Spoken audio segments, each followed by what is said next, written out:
In the spring of 1945, as American and Soviet forces converged on the dying Nazi regime from opposite directions, one of America's most controversial and outspoken generals began advocating for something that seemed unthinkable.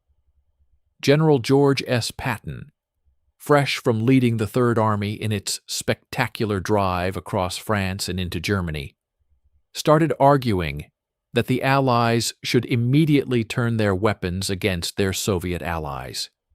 Not after the war ended, not after Germany surrendered, but immediately, while Allied armies were still in position and at full strength.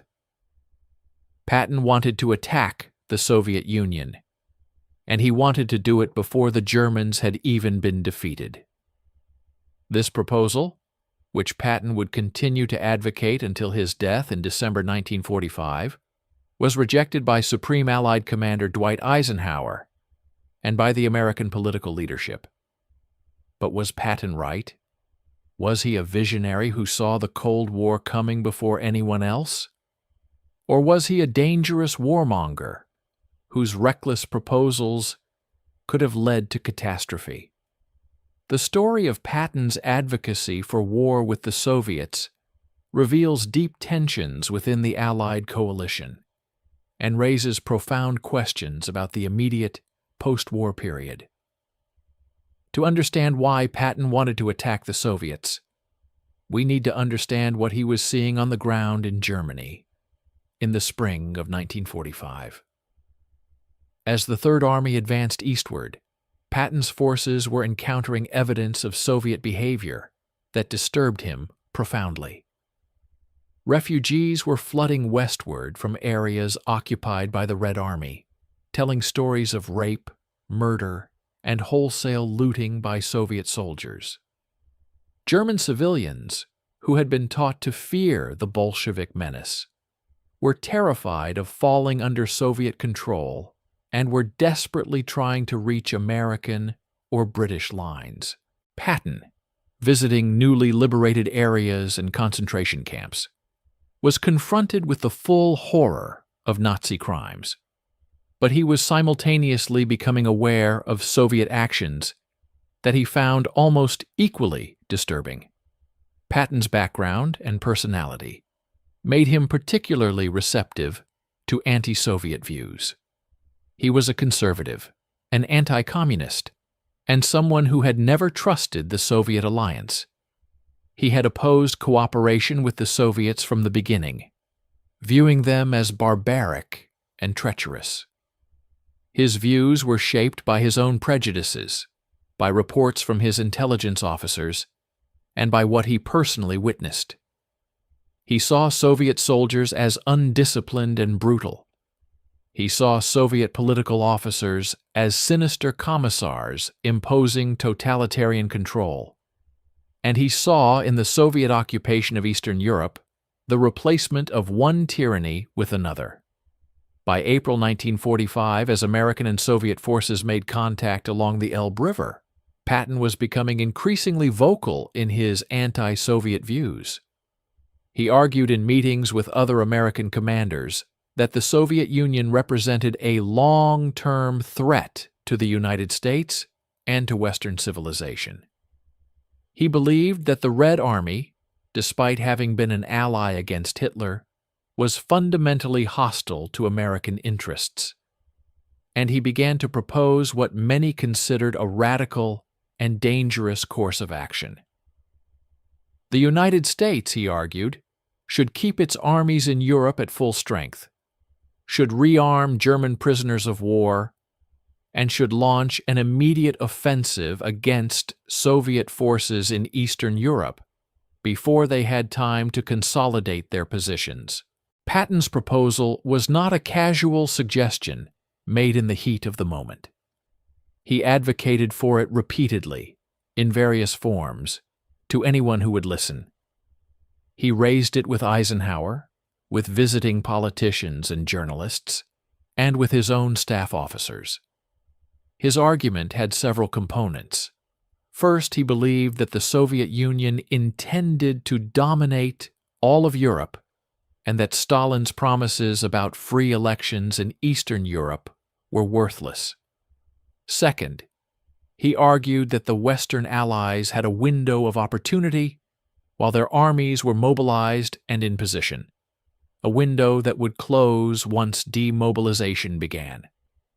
Third, he proposed using German forces, particularly the remnants of the Wehrmacht, as auxiliaries in this fight, arguing that the Germans hated and feared the Soviets and would fight alongside the Americans, if given the chance. The specifics of what Patton advocated varied somewhat, depending on when and to whom he was speaking, but the core idea remained consistent. He wanted to attack Soviet forces, drive them out of Eastern Europe, liberate the territories they had occupied, and establish a post-war order in which Soviet power was contained or destroyed. Some versions of his proposal involved a limited war to push Soviet forces back behind their pre-war borders.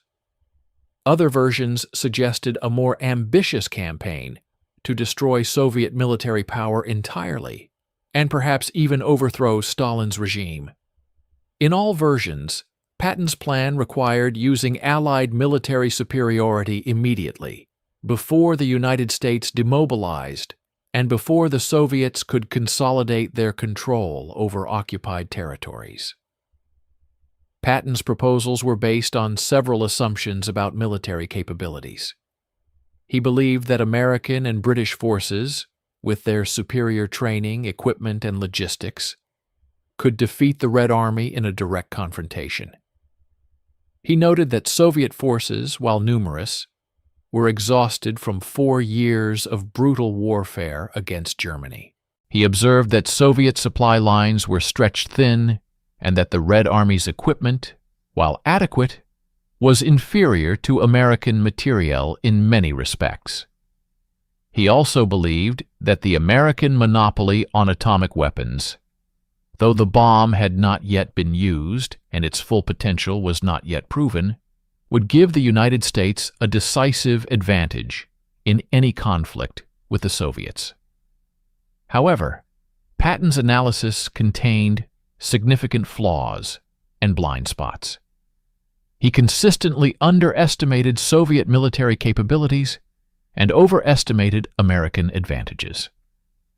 The Red Army in 1945 was not the disorganized force that had struggled in the Winter War against Finland in 1939. It was a battle-hardened, experienced army that had defeated the Wehrmacht through 4 years of the most brutal fighting in military history. Soviet commanders had learned their craft in the hardest school imaginable. Soviet tactics and operational art had evolved dramatically since 1941, and Soviet forces, while exhausted, were also victorious, confident, and positioned deep in Central Europe, with supply lines running back to Soviet industrial centers that had survived the war intact. Patton also failed to adequately consider the political dimensions of what he was proposing. The American public in 1945 wanted the war to end, wanted their sons and husbands to come home, and had no appetite for a new war against a country that had been portrayed as a heroic ally throughout the war. President Roosevelt, until his death in April 1945, and then President Truman were committed to the alliance with the Soviet Union and to the framework established at the Tehran and Yalta conferences for post-war cooperation. The idea of immediately turning against the Soviets was politically impossible. Congress would never have supported it. The American people would have been outraged. And Britain, exhausted and nearly bankrupt after 6 years of war, would never have agreed to participate. Eisenhower's response to Patton's proposals was firmly negative. Eisenhower, as Supreme Allied Commander, had spent years managing the difficult alliance between the United States, Britain, and the Soviet Union. He understood the political constraints under which he operated. He knew that his mission was to defeat Nazi Germany, not to start a new war with the Soviet Union. When Patton raised his proposals, Eisenhower rejected them immediately and told Patton in no uncertain terms to stop making such suggestions. Eisenhower was not naive about Soviet intentions.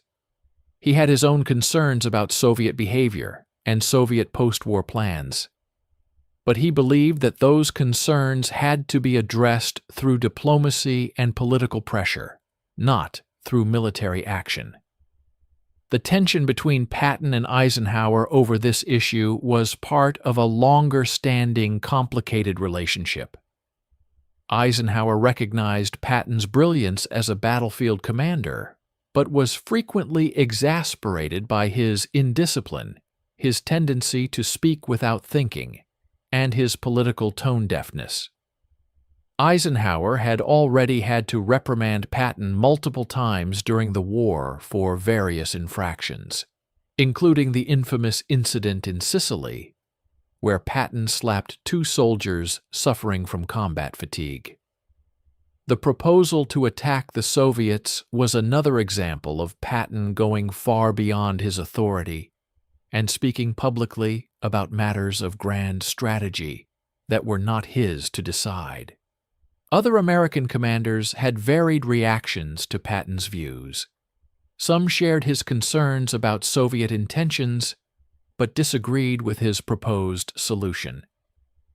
General Omar Bradley, Patton's superior and former subordinate, thought Patton's anti-Soviet rhetoric was dangerous and unhelpful. General Courtney Hodges, commander of the First Army, focused on completing the mission against Germany and avoided engagement with Patton's more provocative suggestions. British commanders, including Field Marshal Bernard Montgomery, were aware of Patton's views, but generally dismissed them as the ravings of an unstable glory seeker. Winston Churchill, the British Prime Minister, actually shared some of Patton's concerns about Soviet intentions, but even Churchill recognized that immediate military action against the Soviets was impossible. As the war in Europe moved toward its conclusion, Patton's frustration grew. He watched as political decisions were made that he believed betrayed Western interests. The decision to halt American forces at the Elbe River and allow Soviet forces to capture Berlin particularly infuriated him. Patton believed that American forces should have raced for Berlin, should have captured the German capital before the Soviets arrived, and should have used control of Berlin as leverage in post-war negotiations. Eisenhower's decision to halt at the Elbe, made for both military and political reasons, seemed to Patton like a disastrous capitulation to Soviet demands. The division of Germany into occupation zones, agreed upon at Yalta and implemented after Germany's surrender, also angered Patton. American forces had advanced well beyond the agreed-upon boundaries of the American occupation zone. Under the terms of the Yalta Agreement, these forces would have to withdraw, turning over territory to Soviet control. Patton argued vehemently against this withdrawal. He wanted American forces to stay where they were, to refuse to hand over territory to the Soviets, and to use military presence as a bargaining chip. When he was overruled and ordered to withdraw American forces to the agreed-upon occupation zone boundaries, Patton complied, but made his unhappiness clear in numerous statements to journalists and politicians. After Germany's surrender on May 8, 1945, Patton's anti-Soviet advocacy became even more intense and more public. No longer constrained by the need to maintain the wartime alliance, Patton spoke more freely about his views. In meetings with visiting congressmen, in interviews with journalists, and in his diary and private correspondence, Patton argued that the United States had won the war against Germany, only to lose the peace to the Soviet Union. He described the Soviets as the new enemy, as a threat equal to or greater than Nazi Germany had been. And he continued to argue, though now more as a theoretical proposition than as an immediate proposal, that the United States should have fought the Soviets while it had the chance. Patton also became involved in controversies over denazification policies in the American occupation zone. He was assigned as military governor of Bavaria after the war, responsible for administering the occupation and implementing policies to remove former Nazis from positions of authority. Patton, focused on what he saw as the Soviet threat, thought these denazification policies were misguided. He argued that Germany needed to be rebuilt quickly as a bulwark against Soviet expansion, and that obsessing over former Nazi Party membership was counterproductive. He made comments suggesting that Nazi Party membership was no more significant than Democratic or Republican Party membership in the United States, comments that caused a scandal when reported in the press. These comments led to Patton's removal as military governor of Bavaria. Eisenhower, under pressure from Washington and from public opinion, outraged by Patton's apparent sympathy for Nazis, relieved Patton of his position in October 1945 and reassigned him to command of the 15th Army, a largely paper organization tasked with compiling historical records of the war. This was effectively a demotion and a clear signal that Patton's career was ending in disgrace. Patton, bitter and angry, continued to speak out about what he saw as the betrayal of American interests and the failure to confront the Soviet threat. On December 9, 1945, Patton was critically injured in a car accident near Mannheim, Germany. His staff car collided with an American Army truck, and Patton suffered a broken neck that left him paralyzed. He died 12 days later on December 21, 1945, without ever regaining the ability to walk. His death came before the full onset of the Cold War, before the Berlin blockade, before the fall of Czechoslovakia and the complete Soviet domination of Eastern Europe, and before the Korean War. Patton died, believing that he had been right about the Soviet threat, but that his warnings had been ignored, that America had won the war but was losing the peace, and that history would vindicate his views. The question of whether Patton was right about the Soviet threat is complex.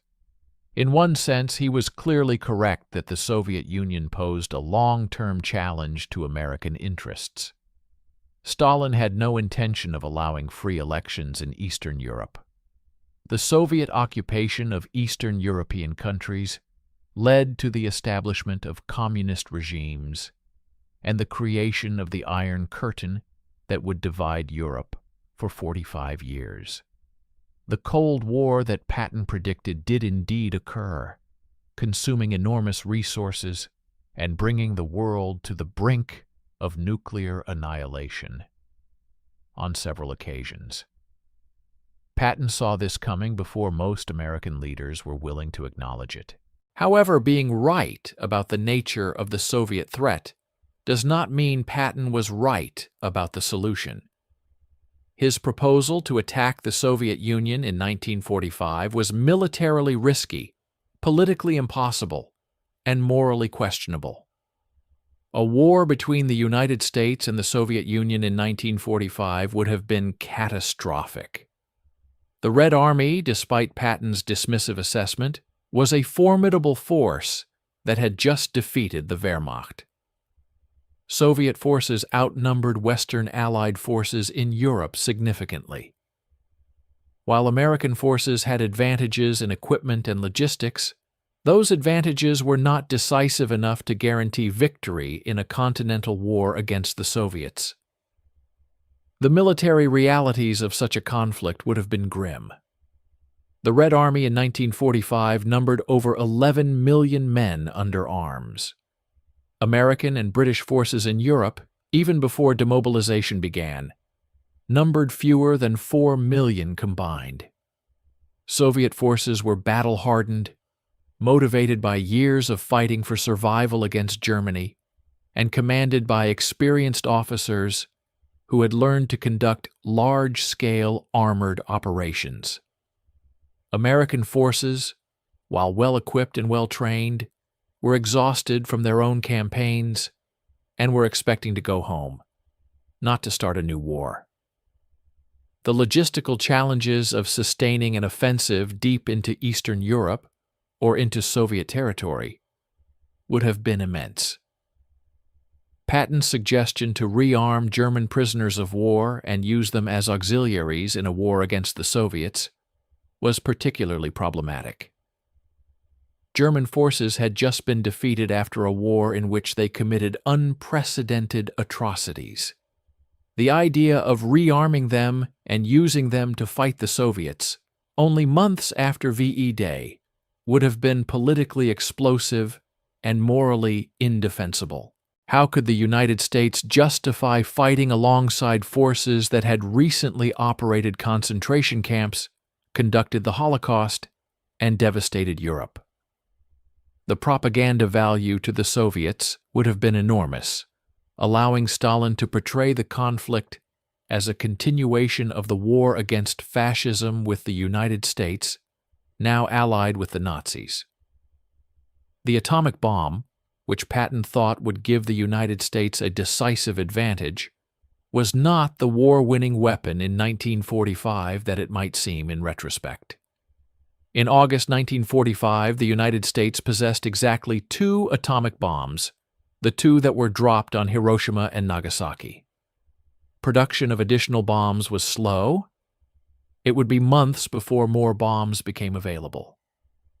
The effect of atomic weapons on Soviet forces dispersed across the vast spaces of Eastern Europe and the Soviet Union was uncertain, and the moral and political consequences of using atomic weapons against an ally, even a former ally, would have been incalculable.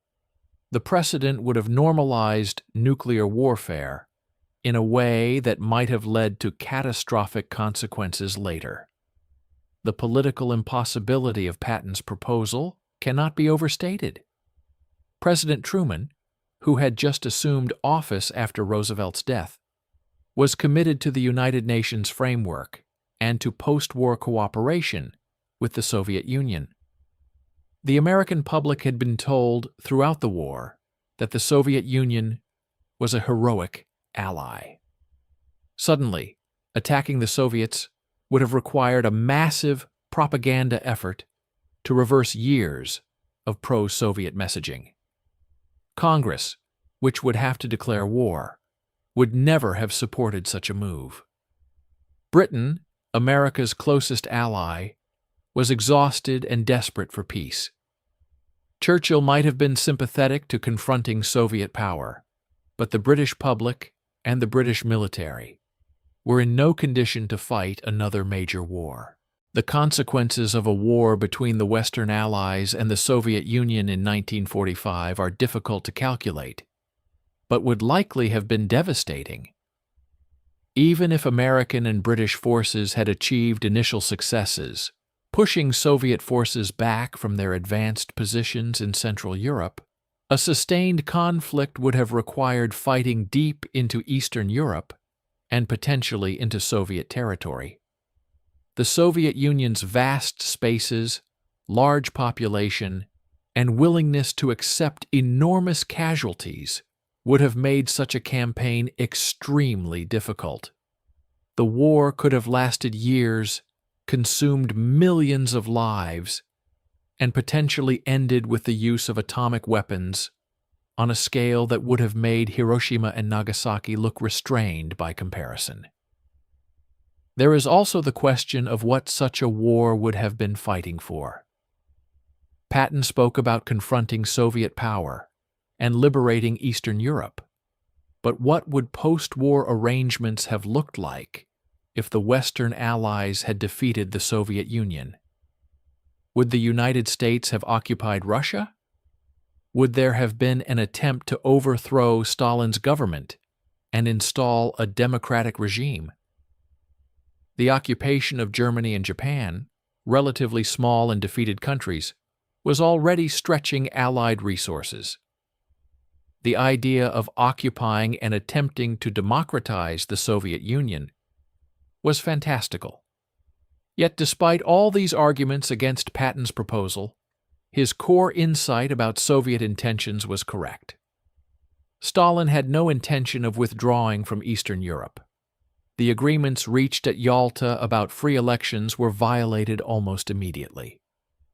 The Soviet occupation of Eastern European countries led to the suppression of democracy, the establishment of communist dictatorships, and the suffering of millions of people under totalitarian regimes. The Iron Curtain that descended across Europe created a division that would last until 1989. The Cold War that Patton predicted consumed enormous resources and several times brought the world to the brink of nuclear war. Eisenhower's refusal to hear Patton's warning was based on practical, political, and moral considerations that were entirely valid in 1945. But it is also true that the post-war settlement in Europe, particularly the division of Germany and the Soviet domination of Eastern Europe, created problems that would plague the West for decades. The question is whether there was any alternative that could have prevented Soviet control of Eastern Europe without starting an immediate war. Some historians argue that firmer diplomatic pressure, a slower demobilization of Western forces, and a more skeptical approach to Soviet promises might have limited Soviet expansion without requiring military action. Others argue that Stalin's determination to secure a buffer zone in Eastern Europe meant that, short of war, there was no way to prevent Soviet domination of the region.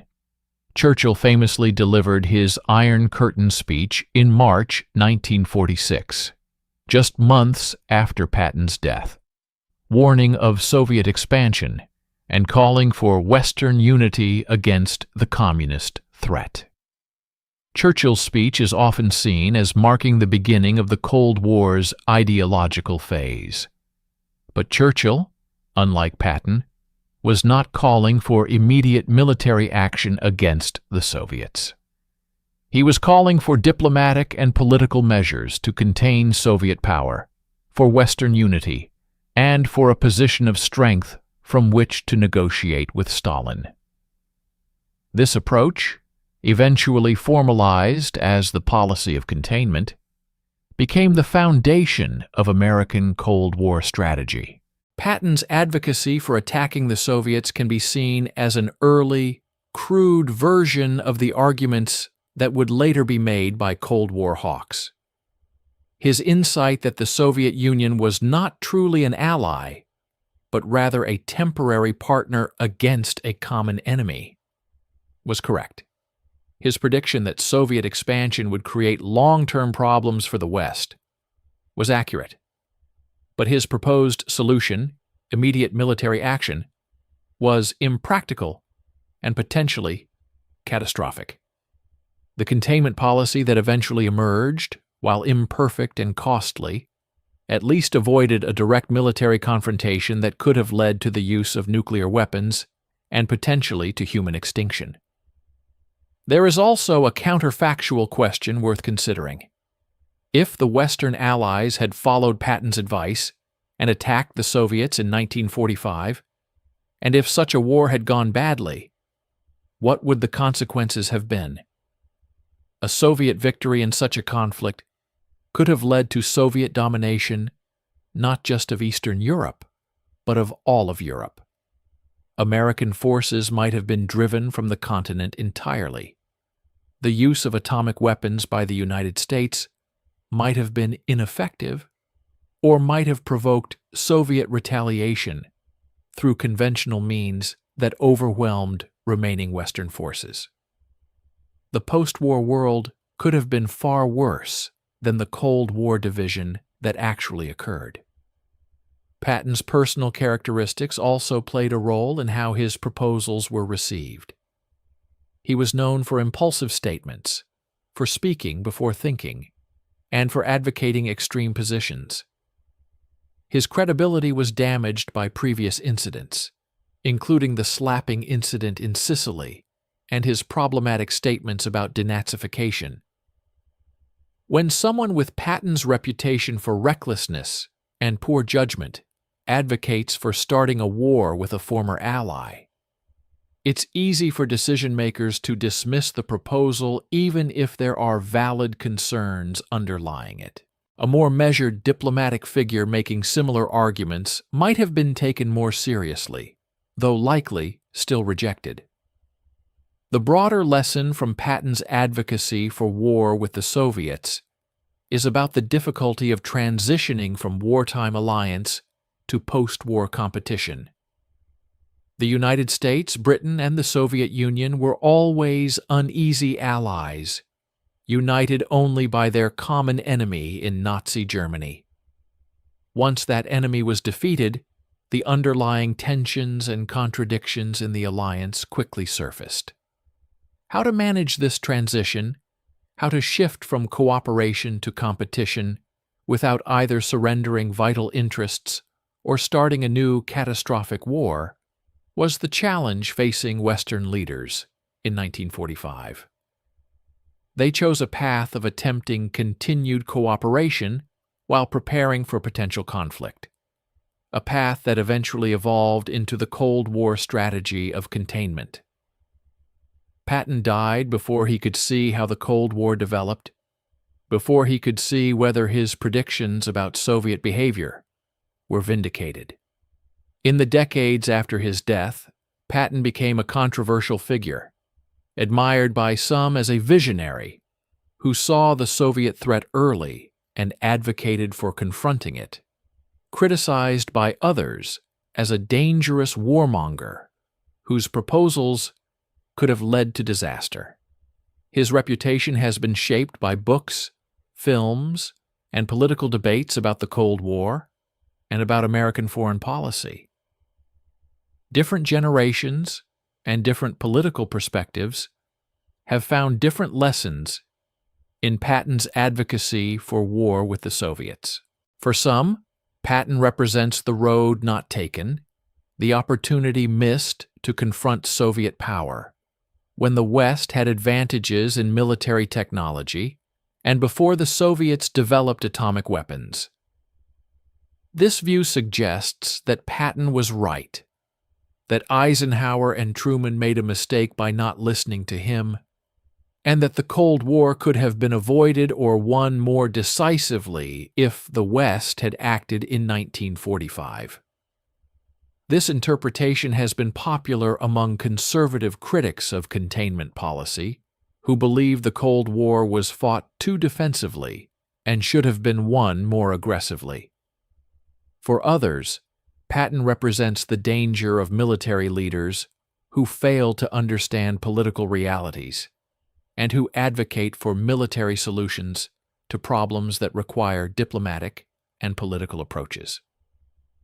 This view sees Patton's proposals as reckless, naive about the realities of warfare against the Soviet Union, and ignorant of the political impossibilities he was suggesting. This interpretation has been popular among those who believe the Cold War was managed appropriately through containment and that Patton's proposals would have led to catastrophe. The truth probably lies somewhere between these extremes. Patton was correct that the Soviet Union would become a long-term adversary and that Soviet control of Eastern Europe would create lasting problems. His insight was valuable, and his warnings deserved to be taken seriously. However, his proposed solution was impractical, politically impossible, and potentially catastrophic. The challenge facing Western leaders in 1945 was to acknowledge the threat Patton identified while finding a response that was both effective and realistic. The containment policy that eventually emerged was an attempt to do exactly that, to confront Soviet power without starting World War III. Eisenhower's decision to refuse Patton's proposals was the right decision given the constraints and realities of 1945.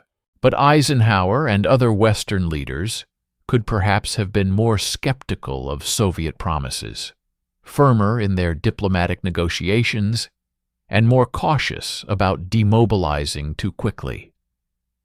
The challenge was to find a middle ground between Patton's reckless advocacy for immediate war and naive trust in Soviet good faith. That middle ground was difficult to find and took several years to establish, during which time the Soviet grip on Eastern Europe tightened and became permanent. The story of Patton's advocacy for war with the Soviets and Eisenhower's refusal to hear it is ultimately a story about the difficulty of grand strategy, about the tension between military and political considerations, and about how nations transition from alliance to rivalry. It raises questions that remain relevant today about when to confront rising powers, how to manage relationships with countries that are simultaneously partners and competitors, and how to balance idealistic goals with practical constraints. Patton and Eisenhower represented two different approaches to these questions, and history has judged them both, finding wisdom and folly in each of their positions.